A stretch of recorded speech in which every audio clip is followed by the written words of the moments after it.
And I think you'll get a message that you're being streamed, and please accept that it's being streamed. Okay, Heywan, I'll turn it over to you now. Thank you. Okay, thank you, Chris.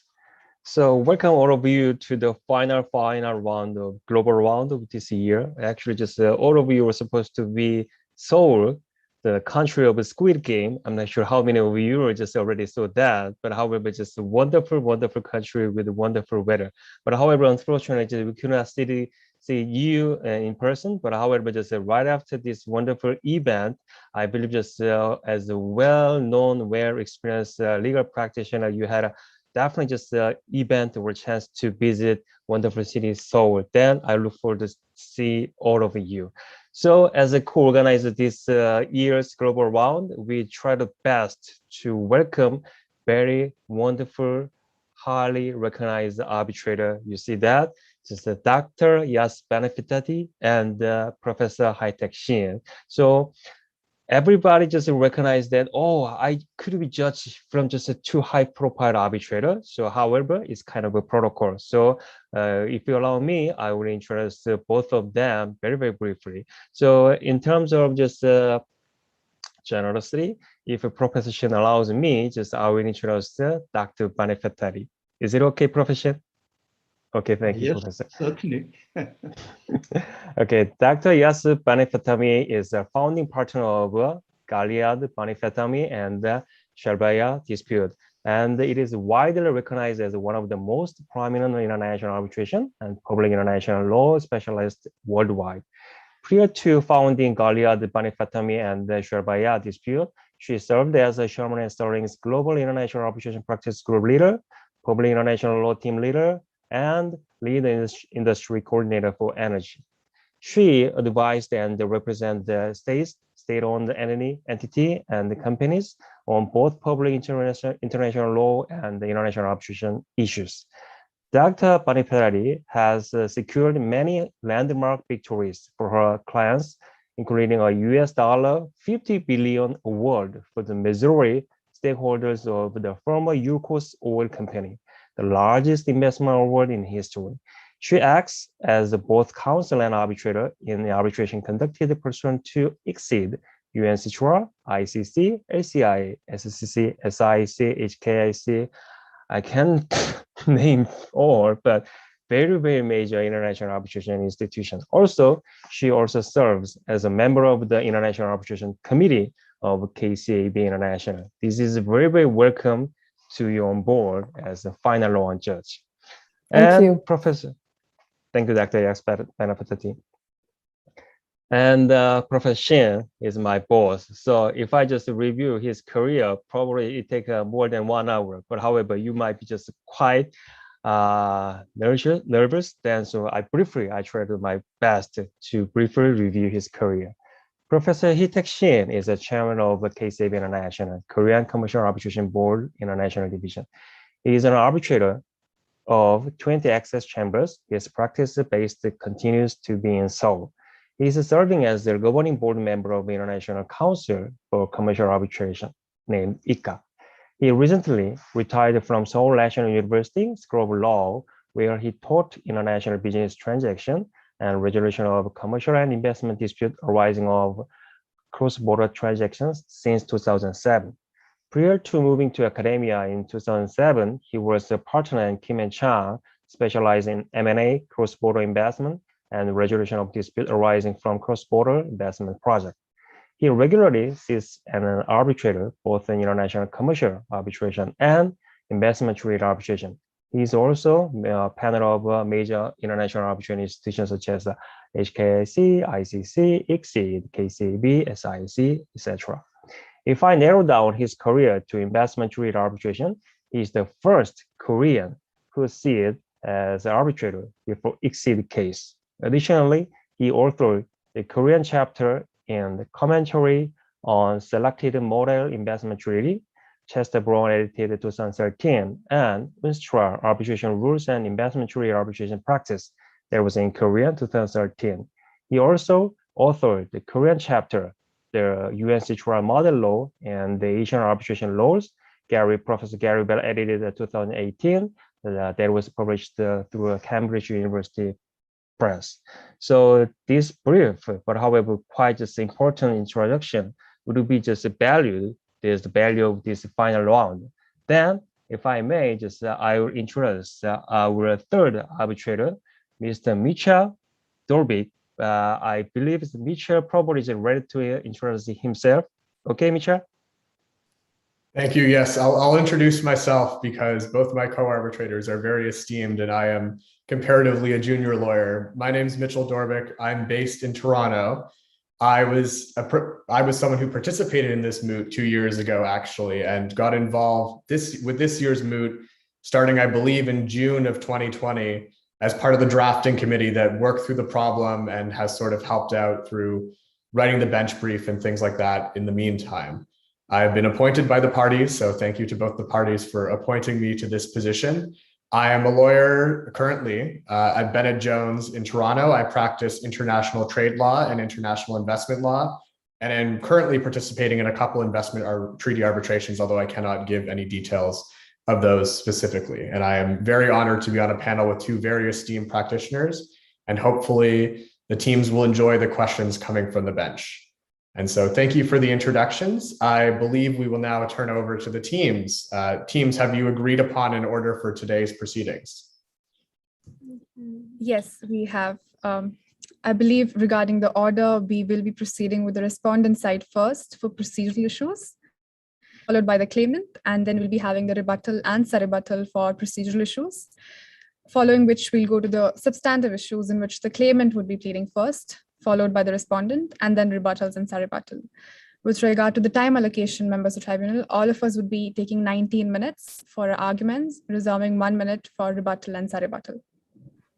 Thank you, counsel. And counsel, for the respondent, you are in agreement with this order for today's proceedings and allocation of time? We are, Mr. President. Excellent. So then without any further ado, counsel for the respondent, you have the floor for 19 minutes. Before I begin, I would just like to ask the tribunal if you can all hear me well. Yeah, we can all hear you. Thank you.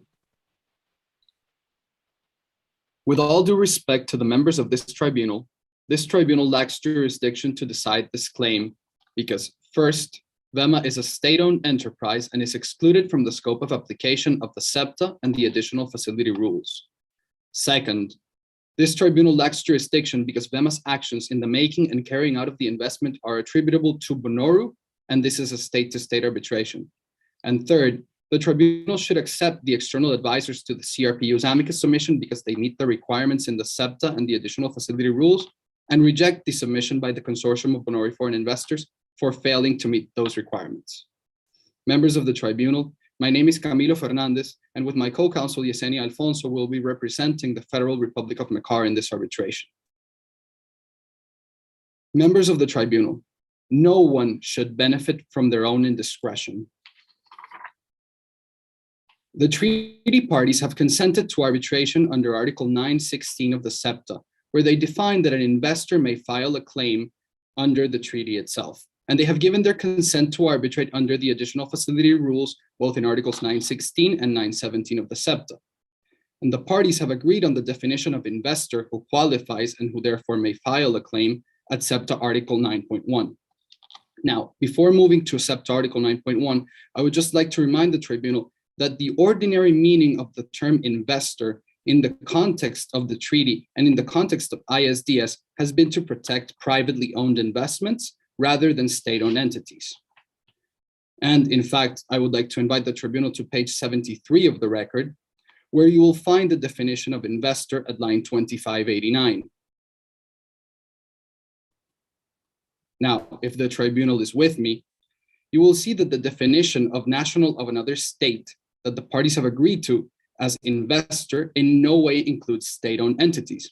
In fact, if we are to look to subsection B, subsection B directly disqualifies the claimant because it is not owned or controlled by a natural person or enterprise of Bonoru.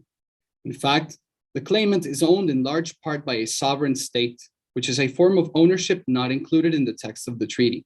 But counsel, the difference between these provisions is that it has an or in between them. So we don't need to find that part B is relevant if I find that indeed VEMA is an enterprise that is constituted or organized under the laws of that party, which I believe it is based on the Articles of Association. Isn't that sufficient to meet the treaty definition of an investor?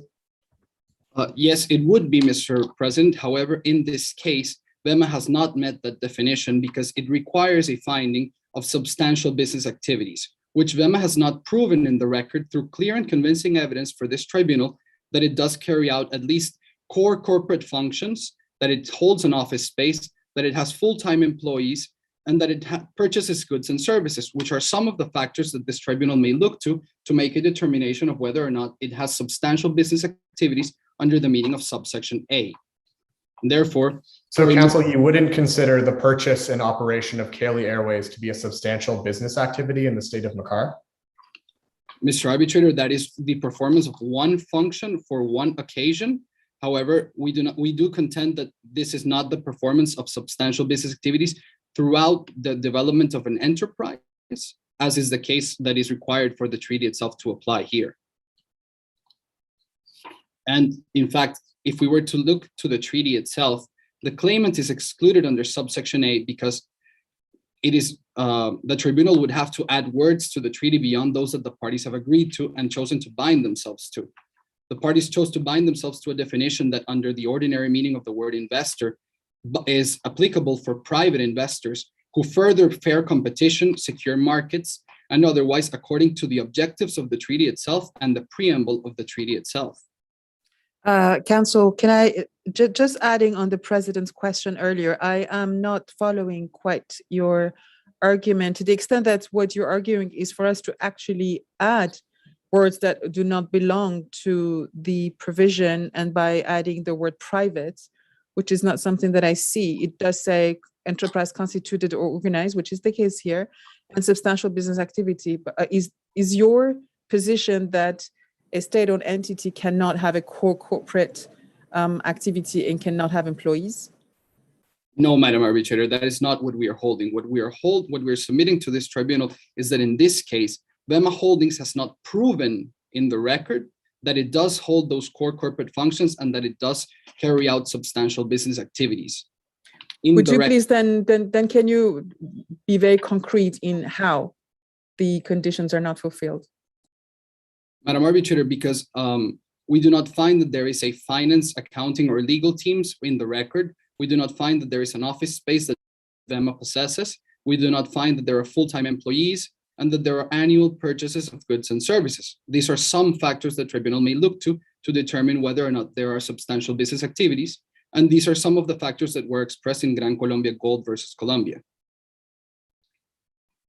Counsel, just a question. If you operated a regional airline that flew between two airports in a country, would it not be reasonable to assume you have to purchase oil or having flight attendants or pilots or other things that would operate in that state? You're asking us to read an absence of fact on the record as concrete proof that there is no business activities. But from a basic common sense view, if an airline is operating in a country, they must have employees and they must be purchasing goods. Of course, Mr. Arbitrator. However, VEMA Holdings is not the airline, and the airline is a separately wholly owned subsidiary of VEMA Holdings, which is Royal Narnian. We do not contend that Royal Narnian has no substantial business activities. However, we do submit to the tribunal that VEMA Holdings has no substantial business activities proven in the record. It is for VEMA Holdings then to prove that they do have those substantial business activities and to add those facts to the record.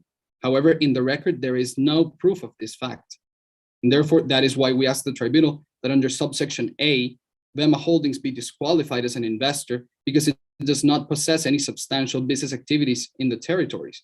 Because it is not VEMA Holdings that is acting, but however, it is the airlines, Royal Narnian, and for the time of its acquisition, Kaylee Airways, that were acting and that were carrying out those substantial business activities. Therefore, members of the tribunal, returning to subsection B, the claimant is owned in large part by a sovereign state, which is not contemplated in the treaty, and the tribunal should not have to add text to what the contracting parties to the treaty agreed to include. And the tribunal should interpret the words as they are written, where enterprise of a party is one which is constituted under the party's laws and which is owned or controlled by a natural person or enterprise of the party. In paragraph 10 of the uncontested facts, you will find that the claimant is in fact state-owned because it is share held in at least 31 to 38% at all times by the Commonwealth of Bonoru, and it is the dominant shareholder. Now, tribunals and scholars in different cases have defined state-owned enterprises as companies that are denominated or predominantly controlled by the state. And to make such determinations, the tribunals have looked at the company's structure and functions. As to the company's structure, Vema Holdings is state-owned because the state holds a highly influential position in shareholder and board of directors meetings. In fact, Vema's chairman and legal representative was the Secretary of Transportation of Bonoru, which you would find in the Statement of Uncontested Facts, paragraph 22. Counsel, just a question, does it matter whether there's a distinction between being state-owned or not? Because my understanding is there are exit arbitrations that allow for state-owned entities to act as claimants regardless. Of course, Mr. Arbitrator, you are absolutely right. However, in this case, it does matter because, as was found by the tribunals in CSOB, in BUCG, it is exceptional for the participation of state-owned entities. And if we were to look to the exit convention, which we are not alluding to in this matter, but the exit convention from where the additional facility rules come from, the exit convention was created for the development of and protection of private investors because states, in fact, have tools of diplomatic protection to which they may use to have their interests be protected, which was the system that was in place by which states had to protect private investors previous to the ISDS system being developed. And therefore, we would invite the tribunal to procedural order number 4, paragraph 2, which is on page 89 of the record. Now, if the tribunal is with me, you will find there that the board of directors of the company, that the chairman of the company was the Secretary of Transportation of Bonoru, and that the dominant shareholder was at all times the Commonwealth of Bonoru because no other shareholder held over 7%. Counsel, just a question, how do you square this argument about this level of control being sufficient with the case you cited for us, which is BUCG in Yemen, where the Chinese government had 100% shareholding in BUCG, yet the tribunal still found that it had jurisdiction? Mr. Arbitrator, different from the facts in BUCG is that here the claimant was actually developing, was actually in the making of its investment, was exercising elements of governmental authority rather than what BUCG was doing, which was a commercial activity. And here, as we will find that the claimant was actually exercising elements of governmental authority rather than exercising a purely commercial activity. That brings the respondent then to its second point, that this is a state-to-state arbitration. Therefore, the claimant is excluded from participating in this arbitration because the acts of Vema are attributable to Bonoru throughout this case. And since no one should benefit from their own indiscretion, Vema is barred from participating in this arbitration.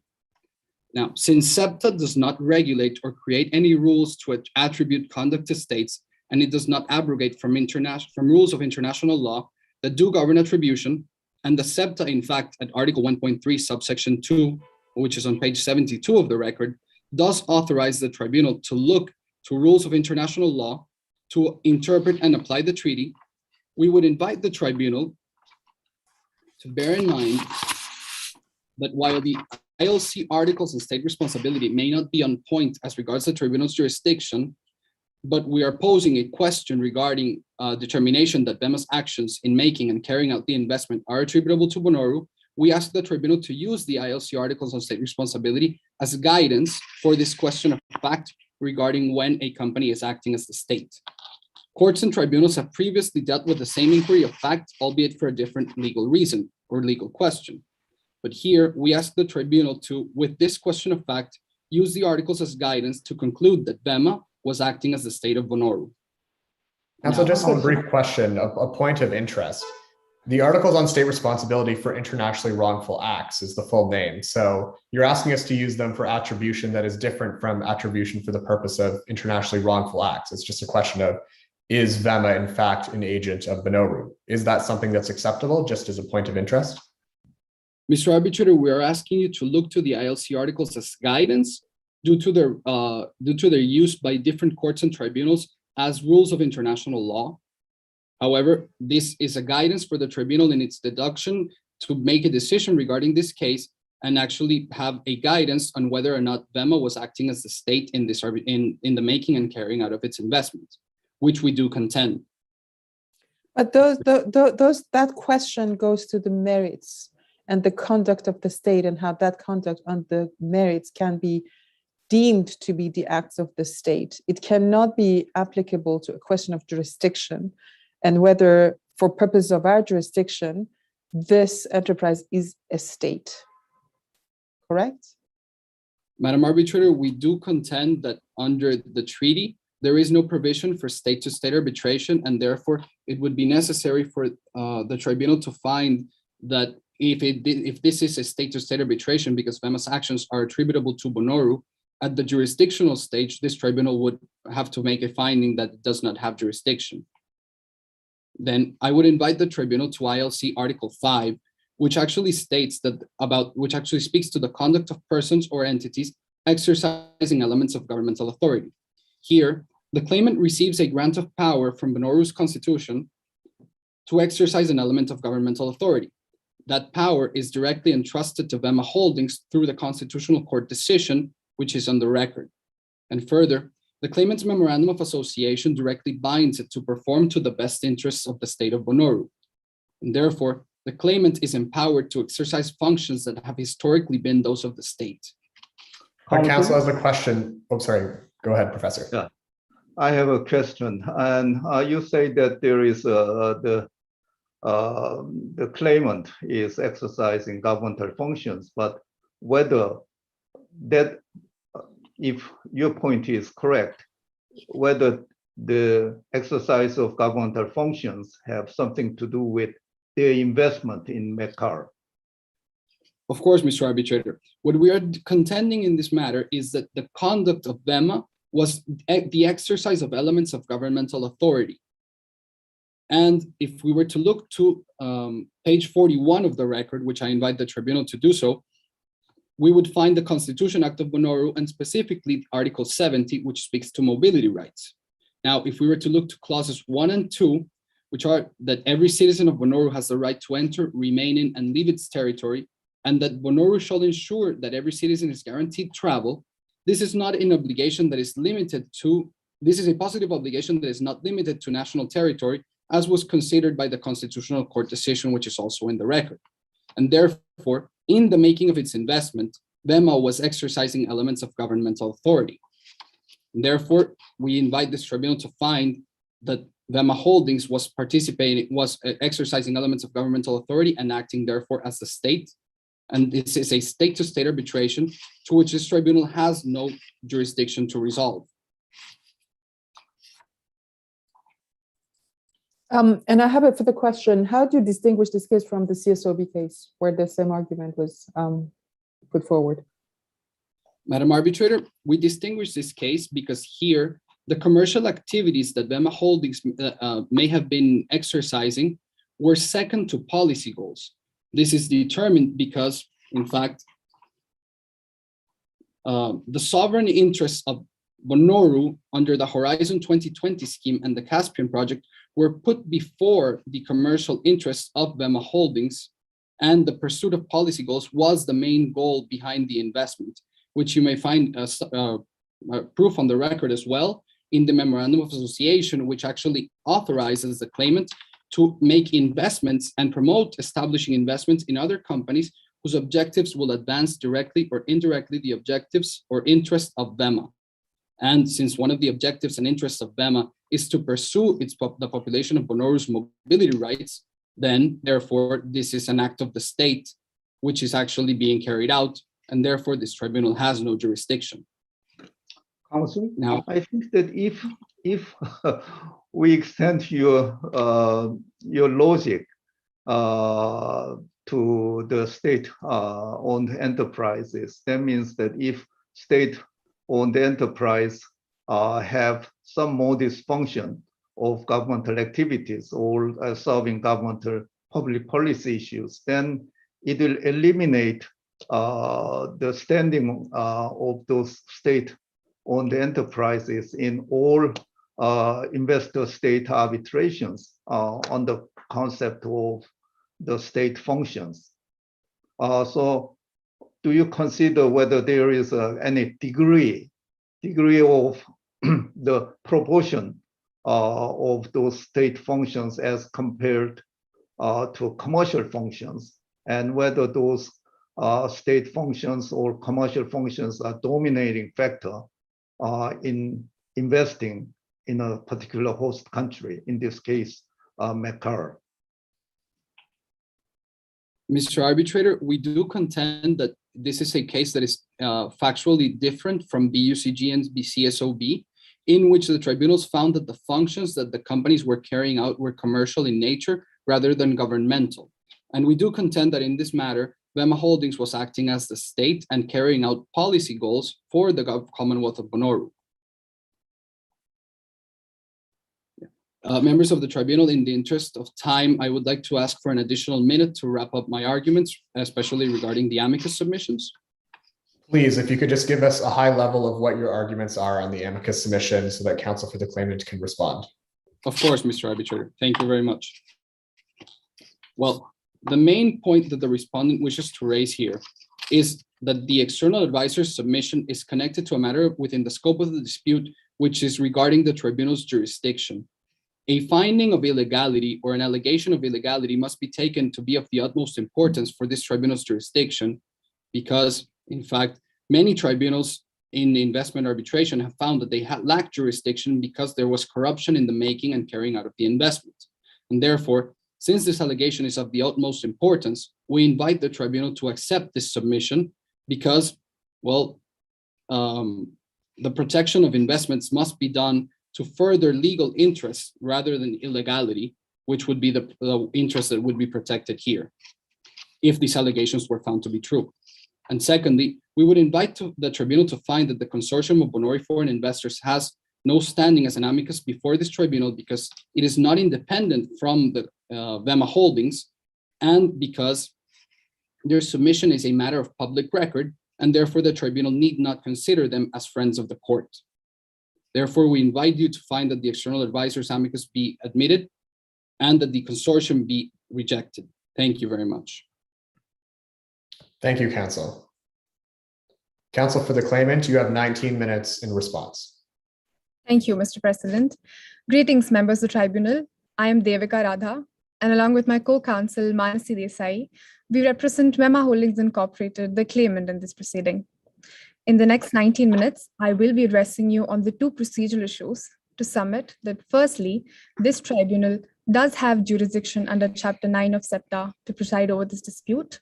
And secondly, that the submission from external advisors to CRPU ought to be rejected, and the one from Consortium of Bonaire Foreign Investors, or the CBFI, ought to be accepted.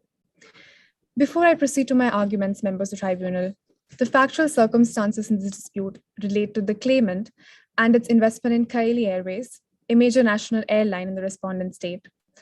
While the respondent state took into consideration various factors, such as the claimant's relationship with the state of Bonaire and its association with Moon Alliance, to be advantageous factors while accepting its bid to invest in Kaili, throughout this proceeding, you will see that the respondent state uses these very same factors to take actions that negatively affect the claimant and its investment. As we will argue before you today, this leads to a violation of the FET standards laid down in SEPTA, and this forms the crux of this proceeding. Now, proceeding to the first issue at hand concerning jurisdiction, members of the tribunal, for the sake of convenience, I will be mirroring the arguments followed by my opposing counsel, putting forth two major arguments. Firstly, that the investor satisfies the definition of investor provided in Article 9.1 of SEPTA, and secondly, that the actions of the claimant in this dispute are not attributable to the state of Bonaire. First and foremost, members of the tribunal, if I may direct your attention back to page number 73 of the case record. Page number 73 of the case record, if the tribunal is with me, contains the definition of investor.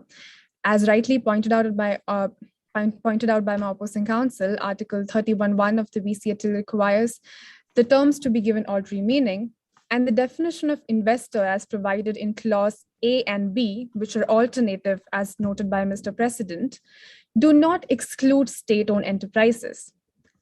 And there is no other restriction that is based on the ownership or control by a state entity or the state itself. Therefore, members of the tribunal, this definition of investor does not exclude state-owned enterprises. Counsel, just a brief question to respond. What would you say are the substantial business activities of your client? Yes, Mr. President, as you rightly noted, the claimant is a holding company of a major airline, the Royal Nanian. And if I may refer you to page number 29 for this purpose. Page number 29 of the case record, paragraph number 10, specifically reads that WEMA is an airline holding company incorporated in Bondru with 100% ownership in Royal Nanian.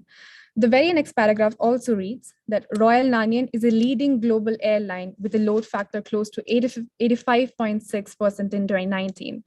Members of the tribunal, direct or indirect ownership in an entity that carries on commercial activities is sufficient to constitute substantial business activities required for the definition of investor, as was demonstrated by the tribunal in Hasan Audi versus Romania.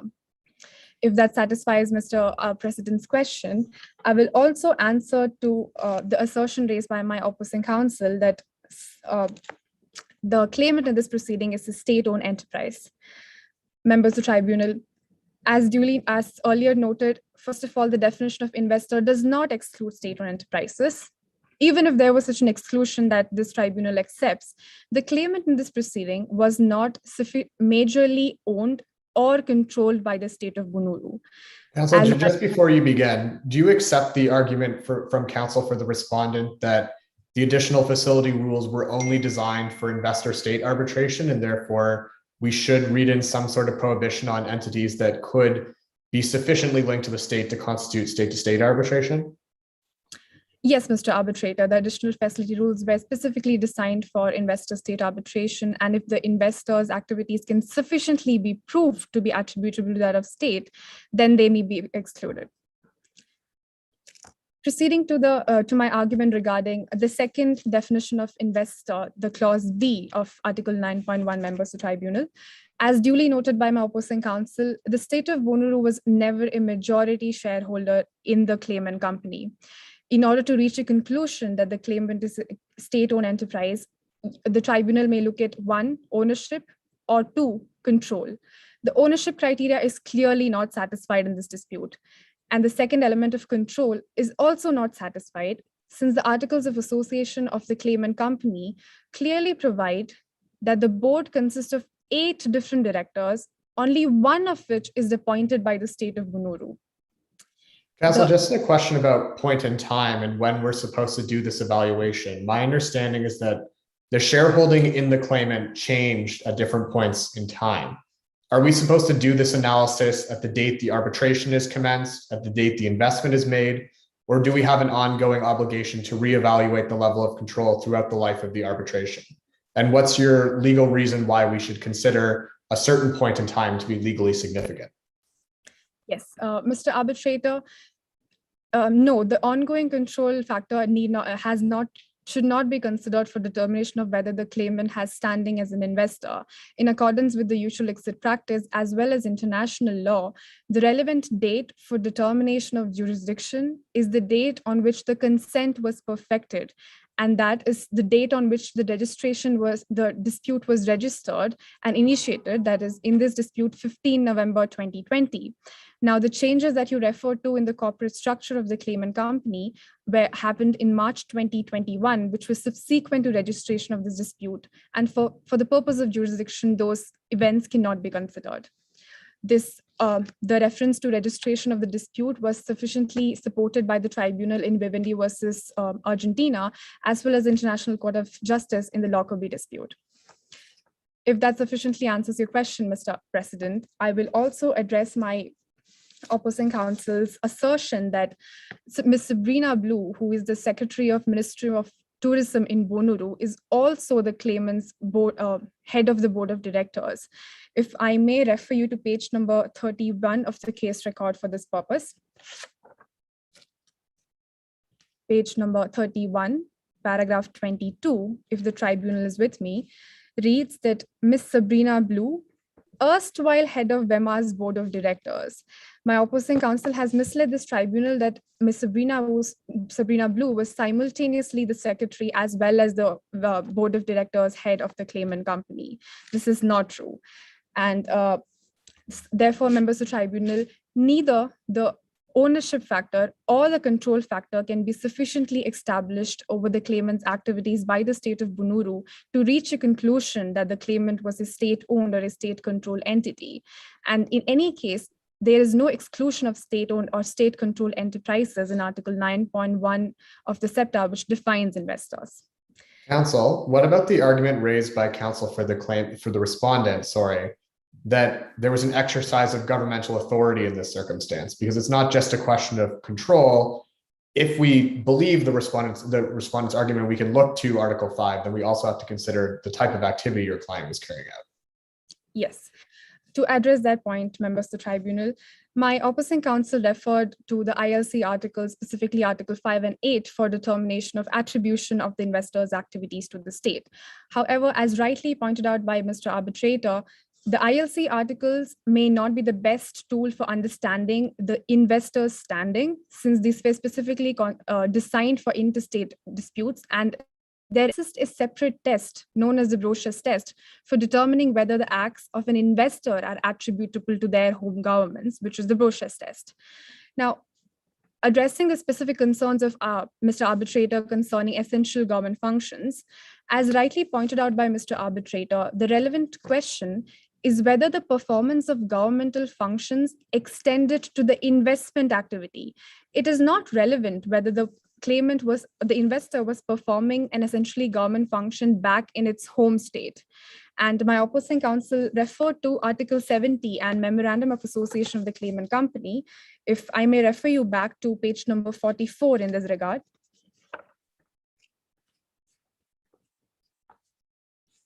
Page number 44, if the tribunal is with me, contains the Memorandum of Association, and Article 3H reads that one of the objectives of the claimant company is to assist in developing the aviation industry as well as the civil aviation infrastructure in Bonru for the benefit of its population in accordance with Article 70. Members of the tribunal, this does not mean that the claimant is obliged to assist with the public function of facilitating the mobility rights. And it is more important to note that this particular function of facilitating and helping the development of aviation industry was specifically for the claimant's activity in relation to Royal Nanian, which is a separate airline from the Kaili Airways.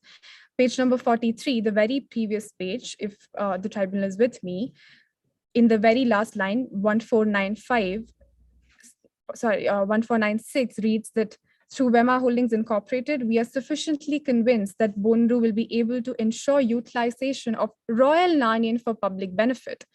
Now, members of the tribunal, whether the claimant utilized one of its other airlines for a certain amount of public benefit back in its home state is completely irrelevant for determining the claimant's standing as an investor when the investment concerned is Kaili Airways, not Royal Nanian.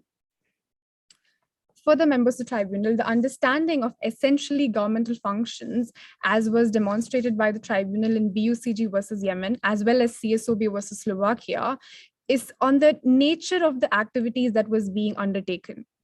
Now, although the claimant's activities in Royal Nanian had a public benefit aspect to it, the underlying nature of the activities continue to be commercial in nature.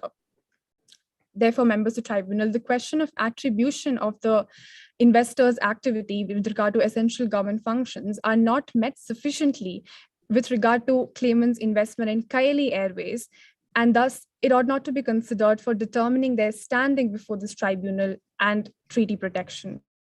Counsel, may I ask a question? And certainly, I think, is there, your argument is primarily focused on the treaty interpretation, but whether the exit additional facility rules has any relevance in eliminating, as respondent argued, eliminating the state enterprises or state-controlled enterprises from the standing in this type of arbitration. No, Mr. Arbitrator, the additional facility rules have nowhere mentioned an exclusion of state-owned enterprises or state-controlled entities for that matter. It purely provides for investor-state arbitration.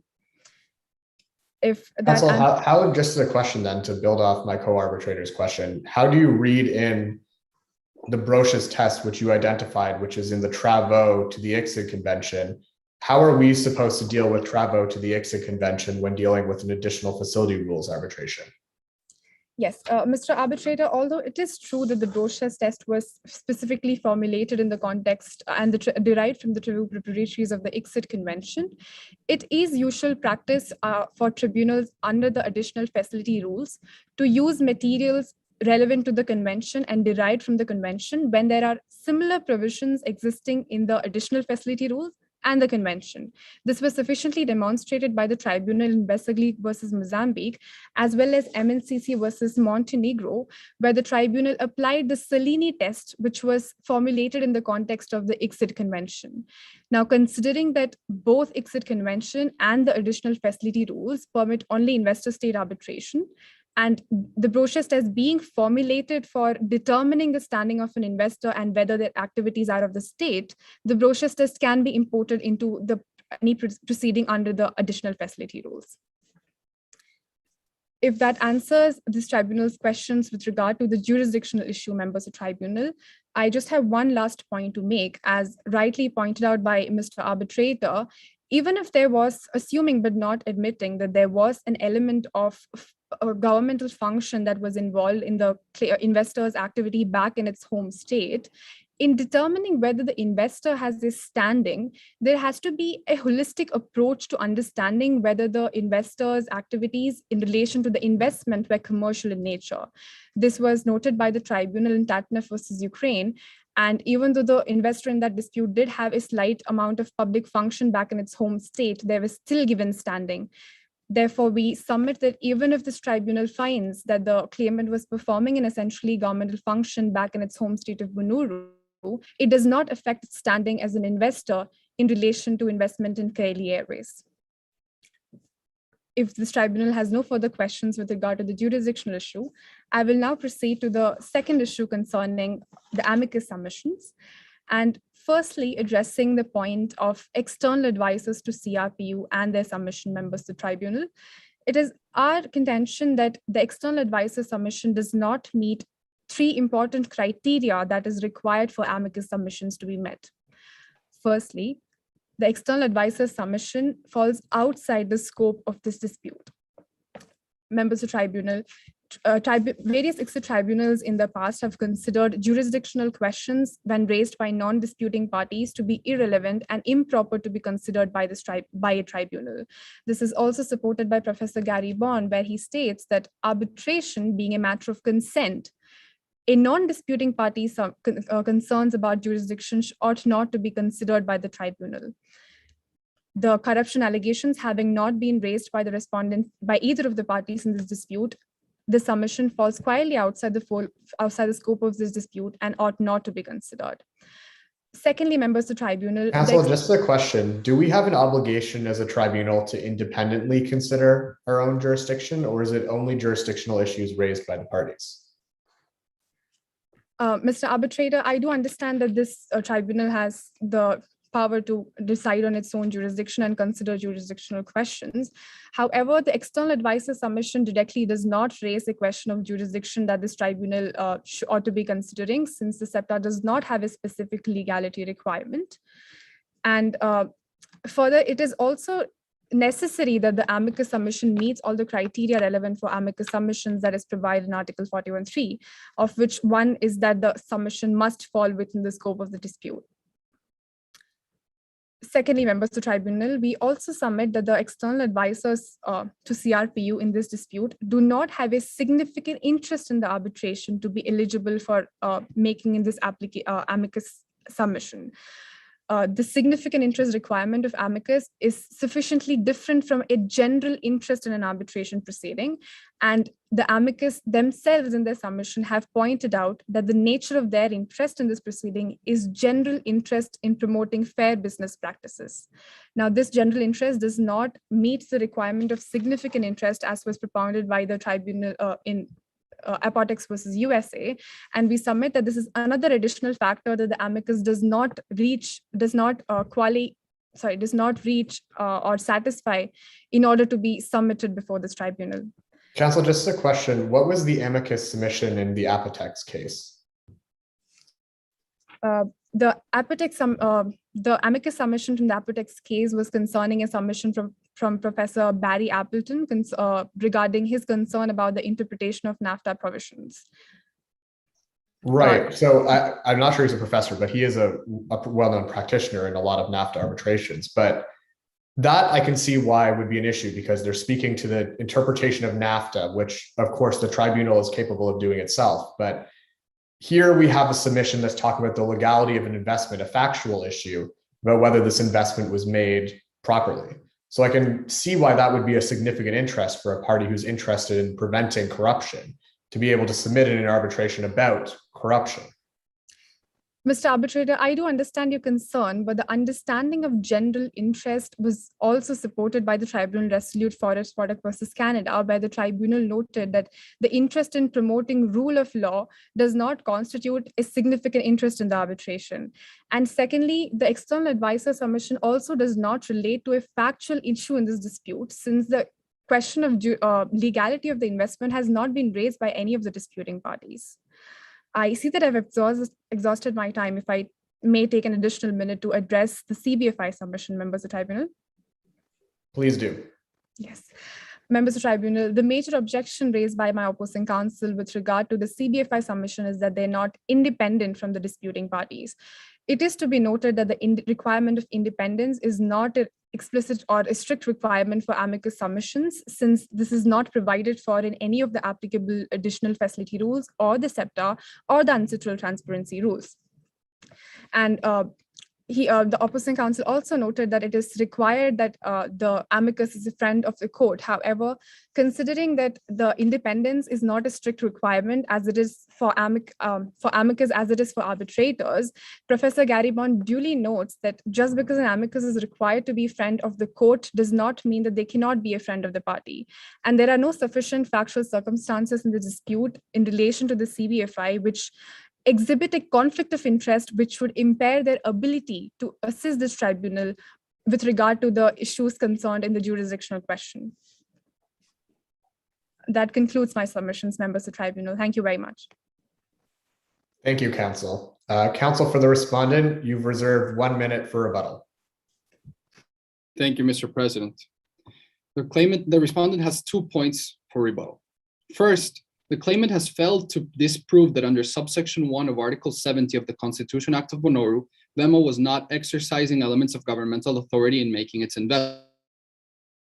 The investment are restated by the chairperson and Secretary of Transportation, Sabrina Blue, when stating that VEMA was granted subsidies in 2011 because its investment in Kaeli Airways would benefit all of Bonoru by enhancing the aviation network and boosting the tourism infrastructure. In 2016, that same Sabrina Blue lauded VEMA's contribution to enhancing the mobility rights of our population in the region.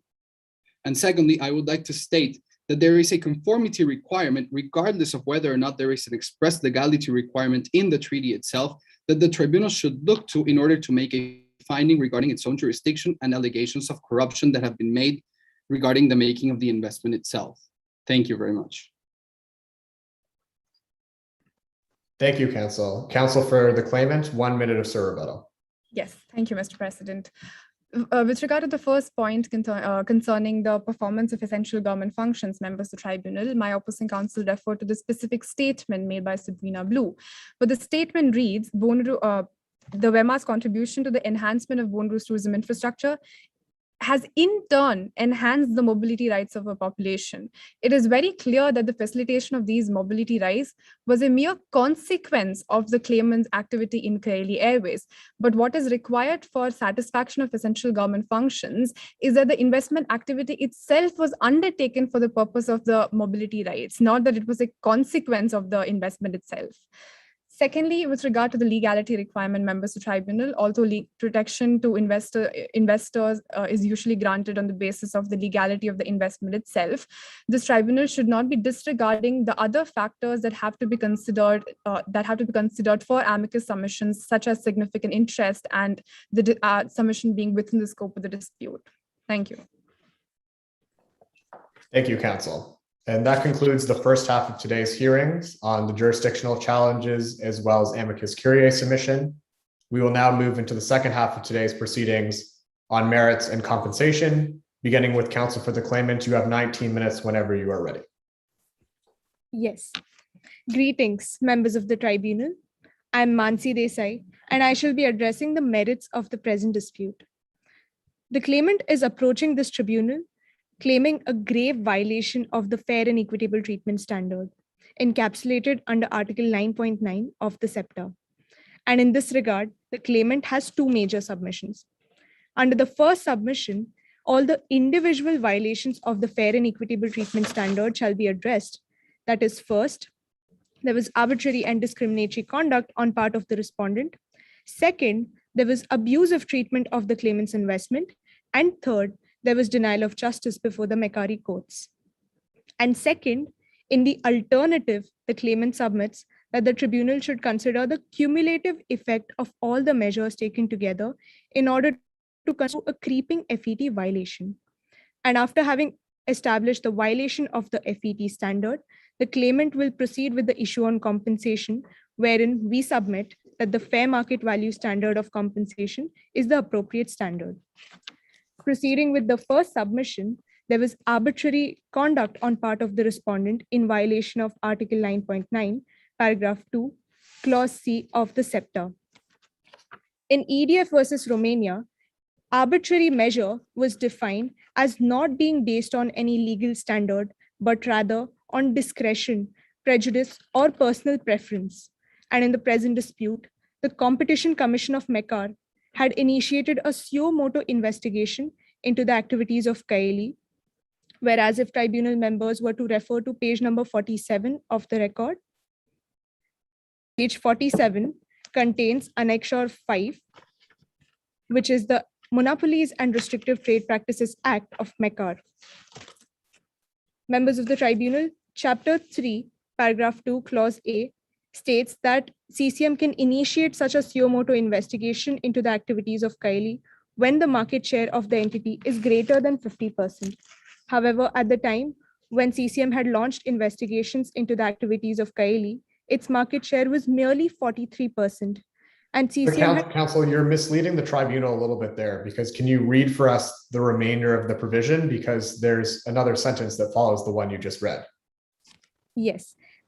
If I draw the tribunal's attention again to page number 47, chapter 3, paragraph 2, clause A, the claimant submits that this clause can actually be segregated into two parts. The first part of which reads that when a corporation obtains a market share greater than 50%, then CCM can initiate suo motu investigation. And the second part of which reads that in case the corporation has market share below 50%, then CCM can exercise its discretion. However, in the present dispute, the primary reason for the initiation of CCM investigations was not that CCM was exercising its discretion. Instead, the primary reason given was that CCM was conjunctively considering the market share of the entity to be 54%, whereas the entire MRTP Act nowhere states that such a conjunctive market share can be considered. And which is why, counsel, though, a reasonable exercise of discretion to say, well, if we take into account related parties, you're above the 50% threshold. Not only that, but you're a rapidly expanding entity in our market who's potentially pushing other airlines out of the state of Mekar. We're going to launch an investigation before any damage is done. That seems highly reasonable and not arbitrary. yes, to answer your concern, Mr. Arbitrator, airline alliances are fairly common across the globe. And low or mid-level cooperation among airline alliance members is also very common. In fact, till date, CCM had never investigated any other airline alliance member, whether alone or in combination thereof. And if I draw the tribunal's attention to page number 32, paragraph 25 of the record,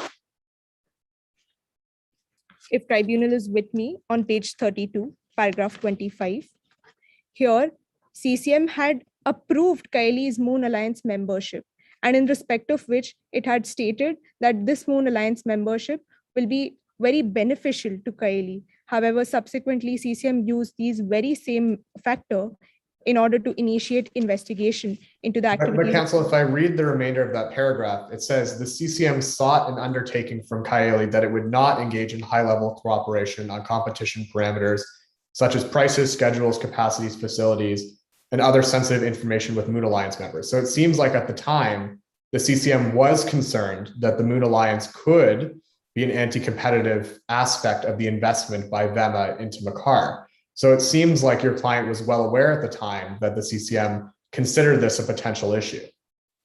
Yes, perhaps CCM considered this as a potential issue and the undertaking in respect of which was also submitted by our client. However, we submit that such a high-level cooperation was not meted out by our client, as slot trading is also common among airline alliance members.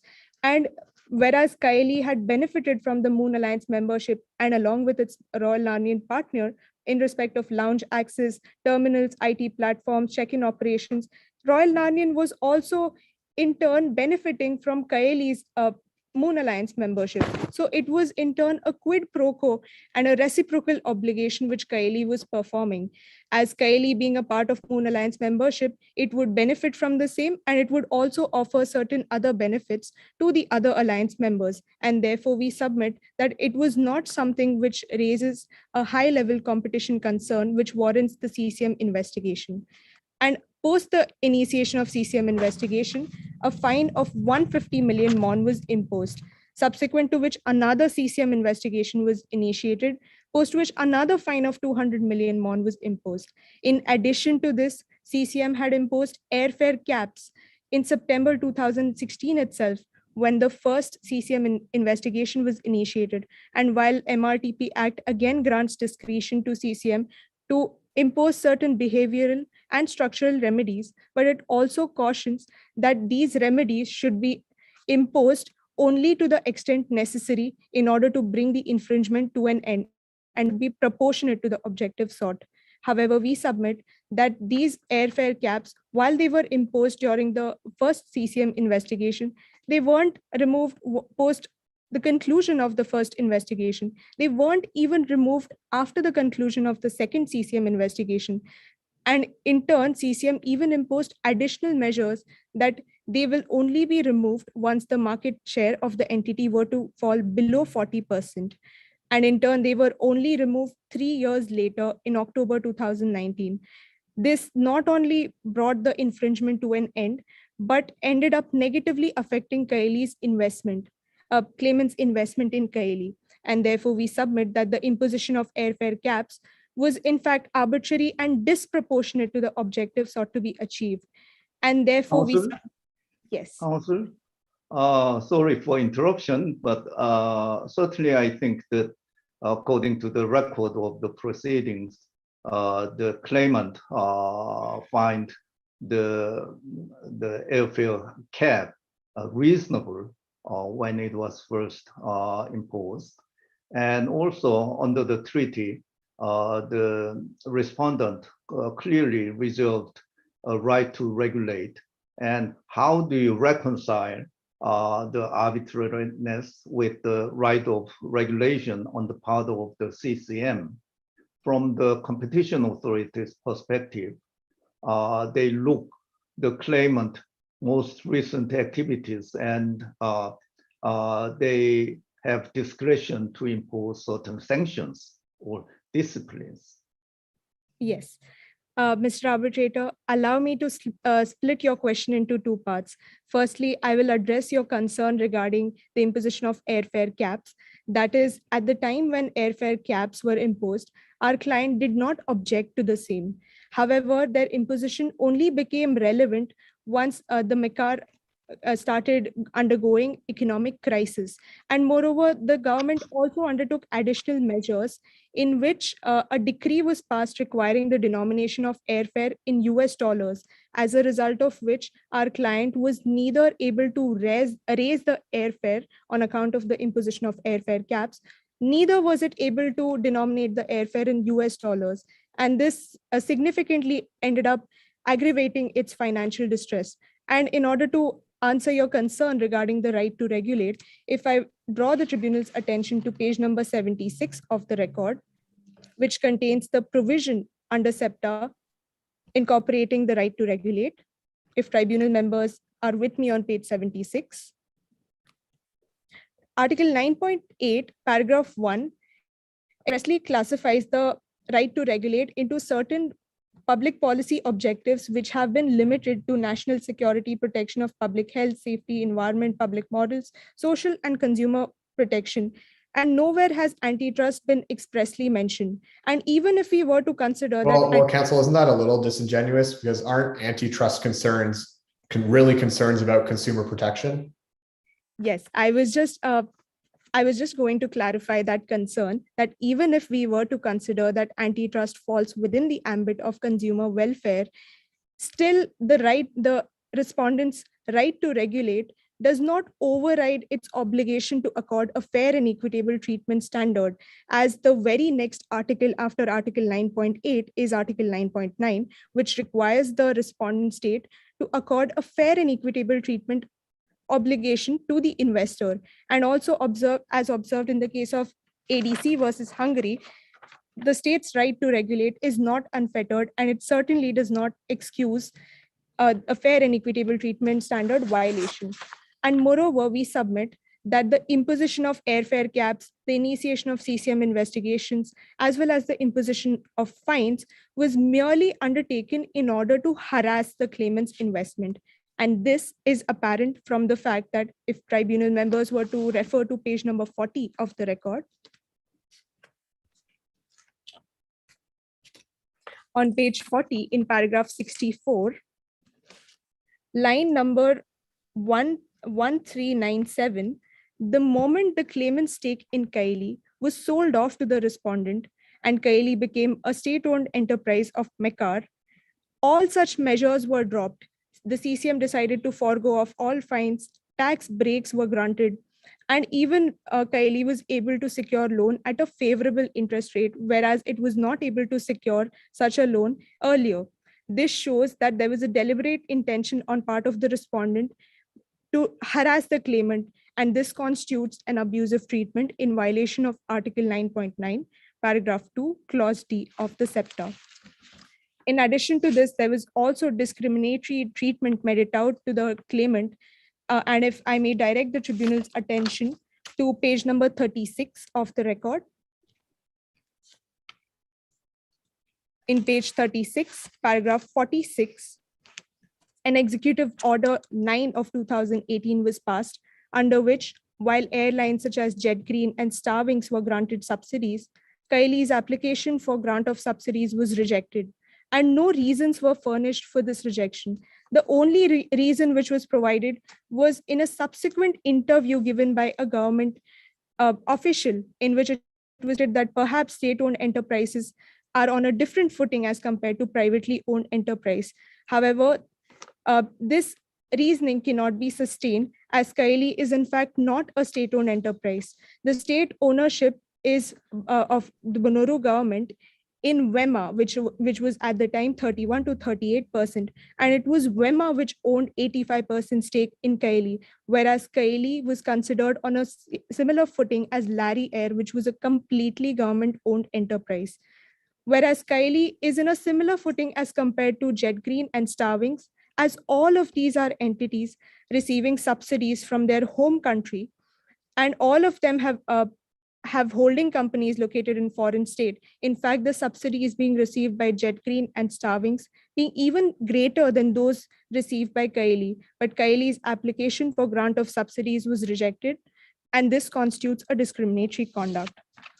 Counsel, according to the record, another airline wholly owned by government owned, did not receive subsidy, and there seems to be a kind of clear certain standard in giving subsidy on the part of the respondent, and also giving subsidy is certainly in the realm of the government discretion. So I don't quite understand your claim of harassment, and so would you please elaborate a bit more on what you mean harassment and what's the standard and how it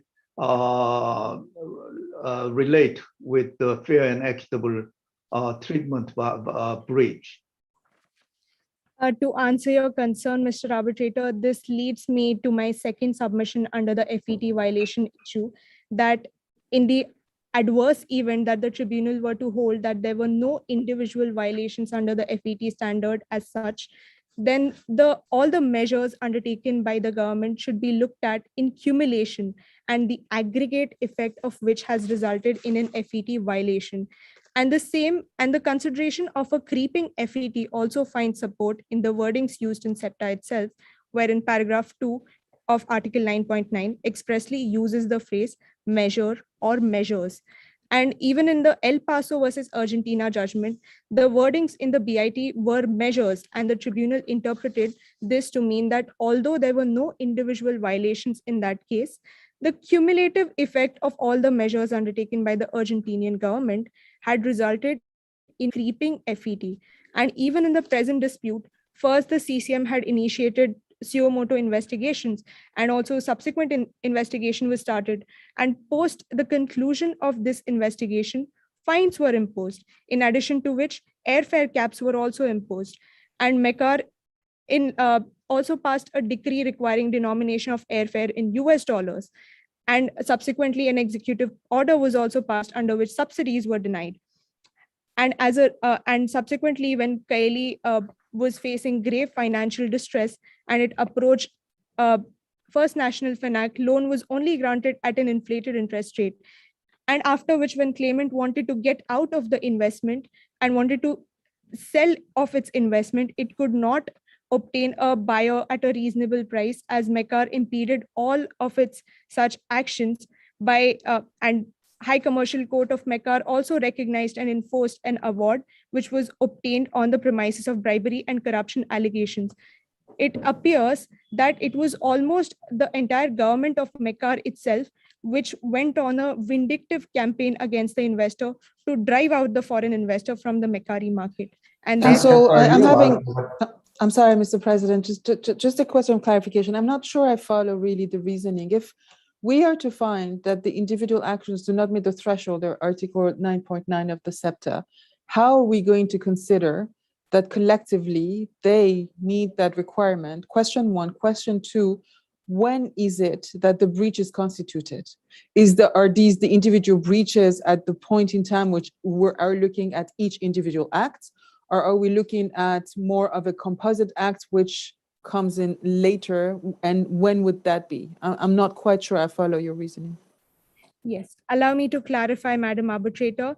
First, we submit that there were individual breaches. However, in the adverse event, as an arguendo, we submit that in the event the tribunal were to not find any individual breaches, then the tribunal should consider the cumulative effect of all the measures undertaken together in order to construe an FET violation. And with respect to your concern regarding the point in time which needs to be considered, when it comes to individual breaches, the exact point in time when the breach occurred is relevant, but cumulative breaches are continuous in nature. Therefore, they occur over a period of time. And I see that I'm almost at the end of my time. And if the tribunal permits me, I would like to address my issue on compensation. Yes. Very briefly, counsel. One question. When you say the cumulative effect, then do you think that a bad intention or bad faith need to be proved? Yes. Yes, I do agree that bad intention or bad faith or a state orchestrated plan or policy may need to be proved. And it is our submission that this state plan or policy did exist in the present dispute, as it appears that the moment the claimant's stake in Kaili was sold off, all the concessions were granted to Kaili and all the measures were dropped by the respondent government, which makes it seem that respondent undertook these measures to drive out the foreign investor. And once the investor was driven out, all the charges were dropped. And I see I have... Counsel, are you certain that the case law really supports what you're saying, which is that we have to find intention in order to find a internationally wrongful act? Madam Arbitrator, if I understand your question correctly, we have to find bad intention in order to... Is the case law with you on the fact that intention is required, bad intention is required in order to find an international wrongful act? Madam Arbitrator, in El Paso, it was not necessary that bad intention needs to be established. However, all the measures need to be considered in cumulation. And we submit that they should be looked at in aggregate in order to find a creeping FET violation. And I see I have already exhausted my time. If tribunal were to quickly permit me to, in brief, address my issue on compensation. Can you briefly just give in 30 seconds to a minute your argument as to why we should apply the fair market value standard, given that the treaty specifies market value? Yes. To answer that concern, for the simple reason that it was for the very measures undertaken by the respondent, and applying the but-for test, had it not been for the respondent's measures, the claimant would not have been in the position as it would have been. And therefore, the fair market value standard, upon applying the most favored nation treatment principles, is a more favorable standard of treatment which will be able to adequately compensate the claimant on account of the wrongs which it had suffered. And therefore, we submit the fair market value standard is the appropriate standard. If tribunal members have no further questions, this concludes the claimant submissions. Thank you. Thank you, counsel. Next up, we'll hear from counsel for the respondent. Counsel for the respondent, since we gave about an additional 2 minutes to counsel for the claimant when normally we would give 1, we will give you 20 minutes to make your submission. If you would like the additional minute, you do not have to use it, of course, but it is there for your availability. Thank you, Mr. President. Good morning and good afternoon or good evening, depending on your part of the world, members of the tribunal and Mr. President. My name is Yesenia Alfonso, as stated by my co-counsel, and I am appearing today on behalf of the respondent, the Federal Republic of Makar, with respect to the merits in the dispute brought by the claimant, Bema Holdings Incorporated. Members of the tribunal, no one shall benefit from their own indiscretion. And here, Kaili was a distressed airline. It was an investment made by the claimant in the context of a country that is no stranger to significant financial crises and political instability. But the claimant assumed these risks. It actually made it seem to the respondent that it knew what it was doing. And it wasn't until the claimant's predatory practices backfired that the claimant even began to allege any losses. However, an investment treaty is not an insurance policy for bad business decisions. And so accordingly, the respondent submits that there has been no breach of Article 9.9 or the FET obligation found therein, because contrary to what we've heard from the claimant, there has been no arbitrary or discriminatory conduct. There has been no abusive treatment of the claimant. There also has been no denial of justice. And contrary to what we've heard from the claimant has not been able to establish that there was a creeping FET violation on the facts alleged. In response to the claimant's first submission, there has been no arbitrary or discriminatory conduct against the claimant. And if the tribunal will follow me again to page 47 of the record, if the tribunal is with me, on page 47, Under number 2A of the MRTPA, as referred to by the claimant, it states clearly that the CCM may open a suo motu investigation if certain circumstances are met. A corporation obtains a market share greater than 50%. And of course, it does state that the CCM has a level of discretion, and that discretion should be exercised in exceptionally rare circumstances. If we turn to page 34 of the record, if the tribunal is with me, at paragraph 36, this provides the explanation as to why the first investigation suo motu was initiated. It states that yes, Kaylee enjoyed a 43% market share in Makar, and considered in conjunction with Royal Narnian, the market share exceeded 54%. However, this does meet the circumstances of the legislation. It states a corporation obtains a market share greater than 50%. And the claimant is the 100% owner of Royal Narnian at the same time that it was the 85% majority shareholder of Kaylee. And so for the purposes of this legislation, a corporation, that is the claimant, did obtain a market share greater than 50%. And for those reasons, the CCM was justified in launching this investigation.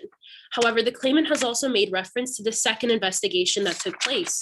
If the tribunal follows the respondent to page 35 of the record, under paragraph 38, it provides that the second investigation was not launched by the respondent on a suo motu basis, but rather it was brought to the CCM's attention specifically because of concerns from other airlines in the greater Narnia region. So not just in Makar, but in the region as a whole. And specifically, there were concerns that Kaylee was effectively edging out these competitors from the market. And so as part of the respondent's right to regulate, and as part of the legislation that was in place at the time of this investment, the CCM was justified and did not act arbitrarily in investigating the claimant. However, the claimant has also brought forth to the tribunal's attention the fact that the CCM had noted, or rather, as the claimant stated, that the CCM had promised some sort of guarantee with respect to the Moon Alliance. But if the tribunal follows me to page 30 of the record,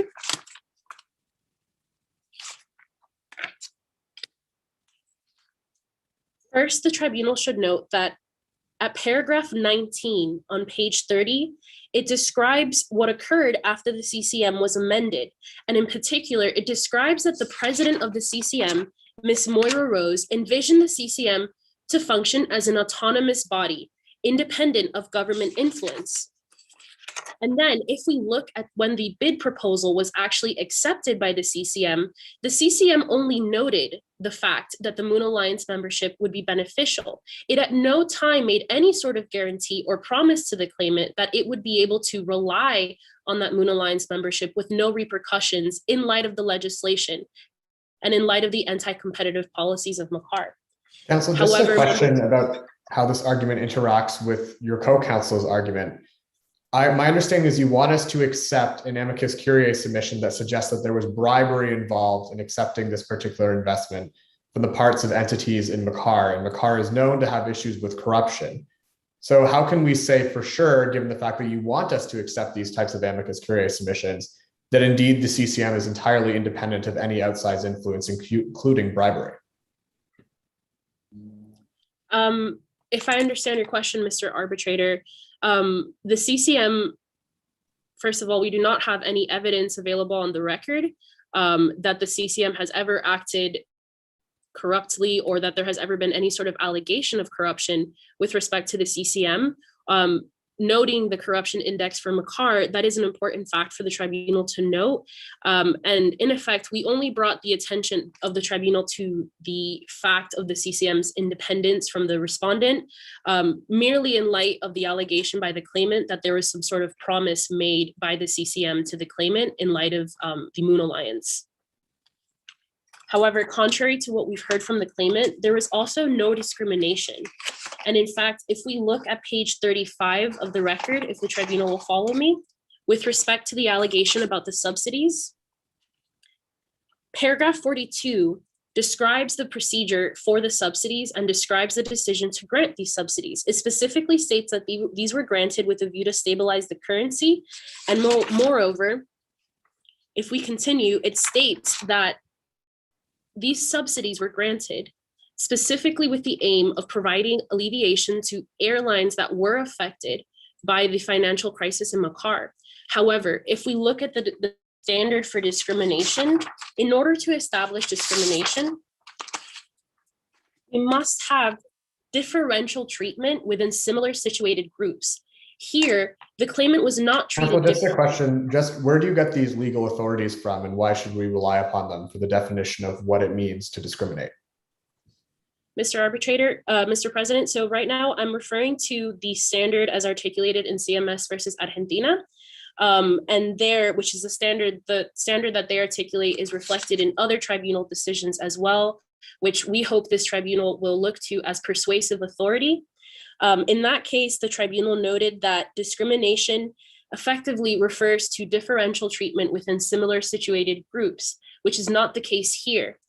The claimant was treated the same as another in their same group, which was Larry Air. And the reason that they did not receive those subsidies was because they were owned in significant part by a state, which is the same reason Larry Air did not receive those subsidies. And so for that reason, there was no discriminatory treatment of the claimant with respect to the subsidies. Counsel, how do we take the claimant's argument that the issue of discrimination here was how the respondent state drew these distinctions between the groups? Because as I understand their argument, their concern is that the amount of subsidies that their client was receiving were not different than subsidies between other groups. So perhaps how the respondent state decided to differentiate what was like circumstances was unfair or discriminatory.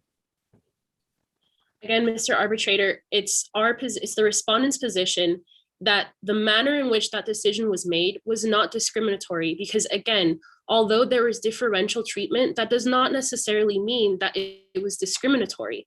Differential treatment can be justified if you are treating that object or that subject the same as others in that same group. And so the reason that differential treatment was provided to the claimant was in light of the fact that they were significantly owned by Larry Air.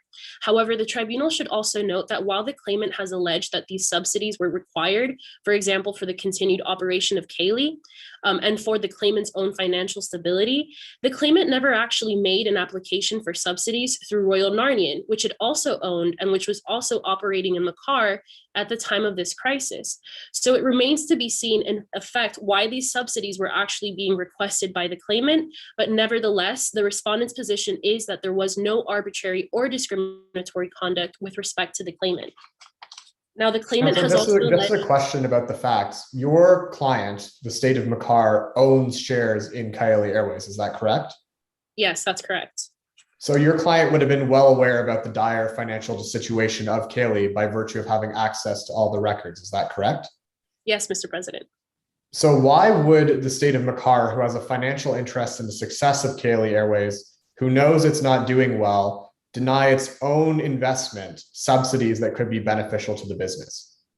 Well, Mr. President, what we have to keep in mind is that with any government, including in Makar, there is a separation of powers at play. And so even though Makar Air Services is owned by the respondent and the respondent owned 15% of the shares of Kaylee, that does not mean that Makar Air Services has any sort of say over what the Secretary of Civil Aviation, for example, determines, or what Congress determines, which is what was at play here. Congress ultimately had the decision to grant these subsidies. And so for that reason, Makar Air Services was not able to intervene in that separation of powers and that decision-making process. However, contrary to what we've heard from the claimant, there is also no abuse of treatment. In the SEPTA, it does provide under Article 9.92C, 2D, that a breach of FET would occur if there was abusive treatment of investors, such as coercion, duress, and harassment. However, if we look in practice at decisions by other tribunals, this is in effect a very high threshold to establish, which the claimant has not been able to do so. So for example, in the case of Desert Line versus Yemen, there the tribunal was able to find abusive treatment through coercion, but because the investor was literally physically arrested and forced to sign a settlement agreement. The claimant has not been able to establish that high threshold here, and there is no fact on the record that the claimant was treated in an abusive manner, neither through coercion, duress, or harassment. Now, contrary to what we've heard from the claimant, there has also been, in light of these breaches, there has been no cumulative or creeping FET breach. The claimant effectively asked this tribunal to treat creeping FET as a blanket last resort option when you're unable to establish an individual breach, which is not how it works in practice. If we look at, for example, the tribunal's decision, in other cases, like in the El Paso case, there the creeping FET analysis was applicable because the claimant was able to establish that the legal and economic framework had changed over a series of time. However, the claimant has not yet been able to establish first when that continuous breach occurred. While it is true that a creeping FET violation refers to a series of actions, the claimant has to first identify when those series of actions began, which the claimant has not been able to do so in this case. Now, the claimant has also mentioned or argued to the tribunal that as a result of the respondent's actions, the claimant was not able to find a purchaser and in effect was not able to sell its investment in the manner that it effectively hoped to do so. But if we turn to page 40 of the record, paragraph 63, if the tribunal is with me, at paragraph 63, it states that VEMA's efforts between February and September 2020 failed to yield another buyer for its shares. As a result, VEMA sold its stake in Kaili to Makar Air Services. It's clear that the decision by the claimant to sell to VEMA was not the product of the respondent's actions. It was not the product of coercion or anything of the sort. It was just market forces at play. For over 7 months. Didn't the claimant want to sell its investment to the Hawthorne Group, which then they went to arbitration with Makar Air Services, which is, as you've identified on the record, an element of your government.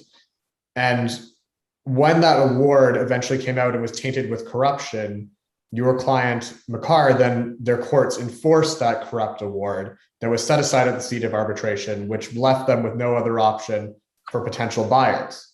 So is that not, in effect, perhaps a denial of justice, perhaps a coercion to sell, or something that could be a violation of the fair and equitable treatment standard?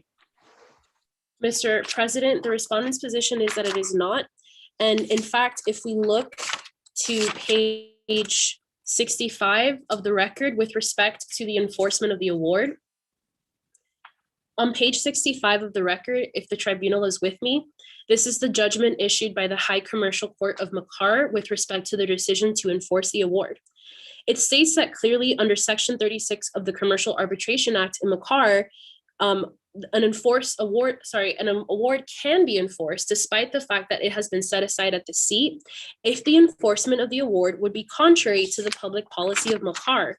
And if we go to the next page, page 66 at number 13, it states that as a matter of Makari public policy, Makar does not recognize the CILS, which is the report, which provided the report and which is the only evidence available of these corruption allegations.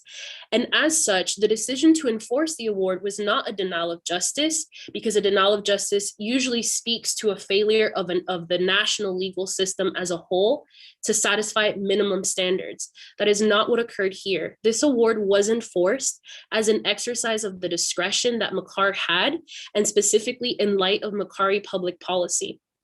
Counsel, just a question. Are we supposed to take states at word when they say a certain entity is in violation of the public interest or is an enemy of the state? Because, for example, if I were to look at Hungary and Viktor Orban's government, he points to lots of external entities as being enemies of Hungary, but that doesn't necessarily mean that they aren't valid and raising valid concerns. So should I trust the courts of Makar, who are known for being more corrupt, or should I trust the courts of Sinograd, who are some of the most uncorrupted courts in the world and coming from a developed country? This is sort of my concern here between the differences between the setting aside proceedings and the enforcement proceedings? Well, Mr. President, if we turn to page 64 of the record, if the tribunal will follow me, page 64 is part of the Sinograd court's decision to set aside the award. And on page 64, item 11, the last line reads that the Sino court does not find itself in a position to conclusively rule on whether the act of bribery had in fact taken place. They also note that the court finds the set aside award, or rather the failure to set aside the award, would contravene effectively what is Sino public policy.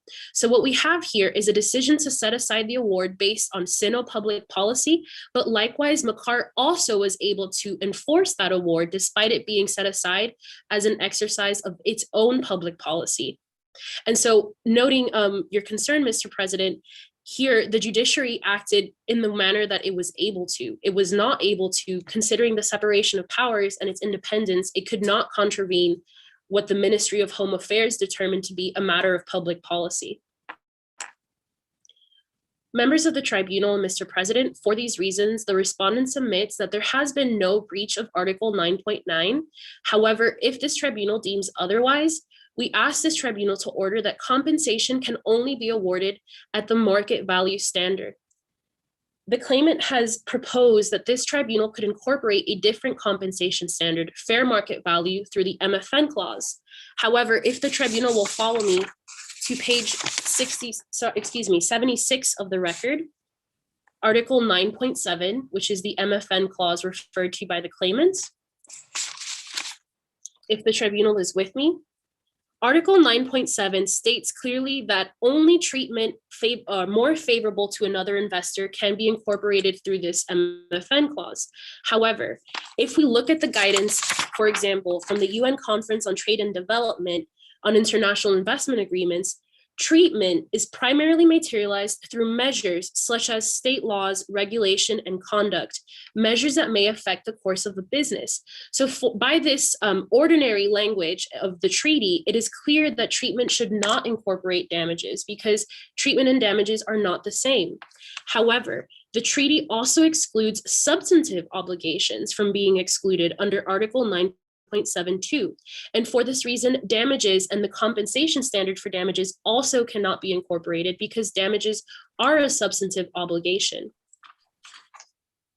However, this tribunal should also note that at various times throughout the investment, the claimant did execute poor business decisions, which Makar effectively sought to advise the claimant against, to no avail. For these reasons, the respondent submits again that there has been no breach of Article 9.9. However, if this tribunal determines otherwise, we ask this tribunal to order that compensation can only be awarded at the market value standard. Thank you. Counsel, can I have a clarification question? I think that you, in relation to 972, I believe it was, you said that damages constitute a substantive obligation. So if that's correct, and that is the very purpose of an arbitration, it's to obtain compensation for an international wrongful act, how is it that treatment does not extend to that substantive obligation? Madam Arbitrator, as stated, treatment, which by one body such as UNCTAD has been defined specifically. Am I bound by what UNCTAD says when I interpret this treaty? No, Madam Arbitrator, we only offer this as perhaps guidance for the tribunal. But something else to note, which the claimant has omitted, is the intention behind the drafting of this treaty, specifically by the respondent and Bonnaroo. And so, for example, if we look at page 87 of the record, which is procedural order number 3. On page 87, paragraph 14, it states that in light of the lifetime of the 1994 Bonnaroo-Makar bit, where Makar lost several high-profile investment arbitrations, there was an intention to effectively, and reading through 15 as well, there was an intention to create in the SEPTA a treaty that would offer a more balanced approach between the foreign investors' rights and the host state's rights. And in effect, to achieve that more balanced approach, if the tribunal will note, under 15, it states that Makar's model bid only refers to market value, while the Iraq model bit, which is the bit that the claimant would like to incorporate, states to fair market value. And so at all relevant times for the respondent, the intention was to draft a treaty that would only accord market value. And so for these reasons, we ask the tribunal to take into account that intention and the ordinary language of the treaty. Thank you. Thank you, counsel. Counsel for the claimant, you have 1 minute of rebuttal. I just have 2 points for rebuttal. First is that the counsel for respondents stated that the MRTP Act was enacted and CCM was sought to be established as an independent and autonomous body. However, El Paso decision cited LGNE versus Argentina, in which it noted that Argentina went too far by completely dismantling the very legal framework constructed in order to attract the investors. And in the present dispute as well, while the MRTP Act was in fact enacted to boost investor confidence and also to attract foreign investors to MECAR, CCM was used as the very tool to drive out the foreign investor. And the second point of rebuttal being that compensation cannot be considered as a substantive obligation, as referring to the commentary to Article 34 of ILC Articles on State Responsibility, more particularly paragraph 6 of which states that compensation is merely a secondary duty to another substantive obligation. And hence, we submit that compensation is in fact a treatment arising from the sale or disposal of the asset as contained under paragraph 1 of Article 9.7 of SEPTA. Thank you. Thank you, counsel. Counsel for the respondent, 1 minute of rebuttal.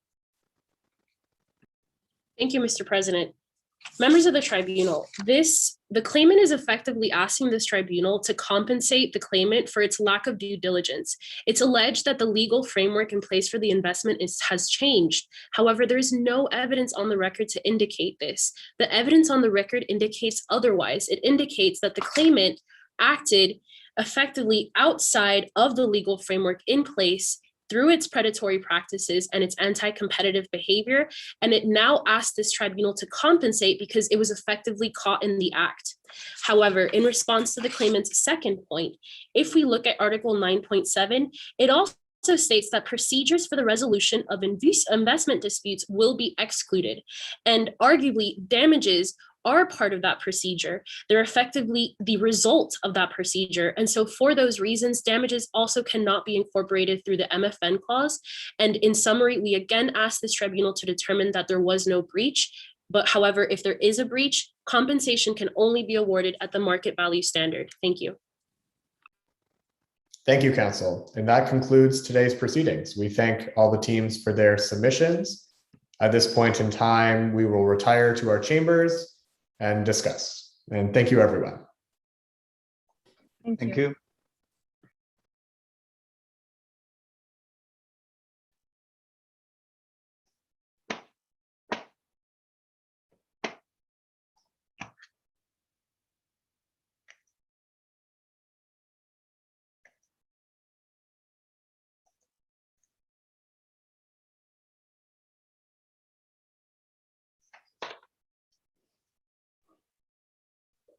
Hi-Taek, is it not letting you move? Let me try.